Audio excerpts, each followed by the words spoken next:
ਹਾਂਜੀ ਜਨਾਬ, ਫਾਈਨਲੀ ਇਹ ਟਰੈਕਟਰ ਮੈਸੀ 240 ਜਿਹੜਾ ਤੁਸੀਂ ਵੇਖ ਕੇ ਆਏ ਹੋ ਆਲਰੇਡੀ ਵੀਡੀਓ ਦੇ ਵਿੱਚ ਪਿੱਛੇ। ਇਹ ਟਰੈਕਟਰ ਜਨਾਬ ਫਾਰ ਸੇਲ ਹੈ, ਮੈਸੀ 240।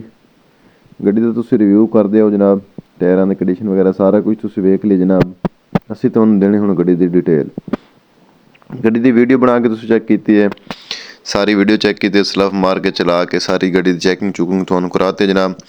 ਸਭ ਤੋਂ ਪਹਿਲੇ ਗੱਡੀ ਦੇ ਮਾਡਲ ਦਾ ਕਰ ਕਰਦੇ, ਮਾਡਲ ਹੈ 1987 ਦਾ। ਲੋਕੇਸ਼ਨ ਜਨਾਬ ਇਸ ਦੀ ਹੈ ਸਹੀਵਾਲ ਹੜੱਪਾ, ਵੱਡਾ ਸਹੀਵਾਲ ਲੋਕੇਸ਼ਨ ਇਸ ਦੀ ਜਨਾਬ।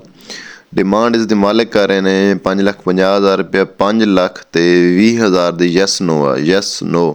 Mechanical fit self start tractor ਜਨਾਬ। ਬਾਕੀ ਕੰਡੀਸ਼ਨ ਤੁਹਾਡੇ ਸਾਹਮਣੇ ਆ। ਤਾਂ ਜਿਹੜੇ ਮਾਲਿਕ ਦਾ ਮੋਬਾਈਲ ਨੰਬਰ ਜਿਹੜਾ ਉਸ ਸਕਰੀਨ ਤੇ ਸ਼ੋ ਹੋ ਰਿਹਾ, ਮਾਲਿਕ ਨਾਲ ਡਾਇਰੈਕਟ ਰਾਬਤਾ ਕਰ ਲਓ, ਲੈਣ ਦੇਣ ਸਾਡਾ ਕੋਈ ਤਾਲੁਕ ਨਹੀਂ, ਠੀਕ ਹੈ। ਬਾਕੀ ਜਿਹੜੀ ਗੱਡੀ ਦੀ ਤਫਸੀਲ ਤੁਹਾਨੂੰ ਦੇ ਦਿੱਤੀ ਹੈ, ਗੱਡੀ ਦੀ ਪੂਰਾ ਰਿਵਿਊ ਕਰ ਲਿਆ। ਤਾਂ ਸਾਨੂੰ ਦਿਓ ਇਜਾਜ਼ਤ, ਮਿਲਾਂਗੇ ਇੱਕ ਨਵੀਂ ਵੀਡੀਓ ਨਾਲ। Thanks for watching.